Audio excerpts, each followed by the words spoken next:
এক ছিল ছোট্ট খরগোশ, নাম তার টুকু। একদিন বৃষ্টিতে আটকে সে সবুজ জঙ্গল।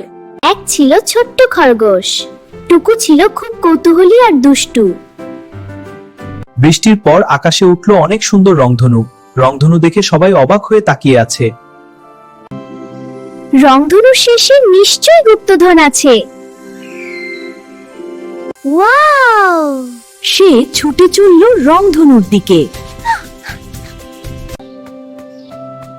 হঠাৎ সে দেখলো একটি পাখি কাঁদছে। কি হয়েছে বন্ধু তোমার? আমি তোমাকে সাহায্য করতে চাই। গুপ্তধনের চেয়ে বন্ধুকে সাহায্য করাই জরুরি। আমি তোমার জন্য একটা নতুন বাসা বানিয়ে দিচ্ছি। দেখো শেষ হয়ে গেল, কেমন লাগছে? খুব সুন্দর হয়েছে, অনেক ধন্যবাদ। হঠাৎ আকাশ থেকে রংধনু রং ঝরে পড়তে লাগলো। ওয়াও, দেখো টুকু। ভালো মনটাই সবচেয়ে বড় গুপ্তধন। আর ওই দেখো রংধনু। গল্পটি ভালো লাগলে লাইক দাও, সাবস্ক্রাইব করে পাশে থেকো আর শেয়ার করতে ভুলবে না।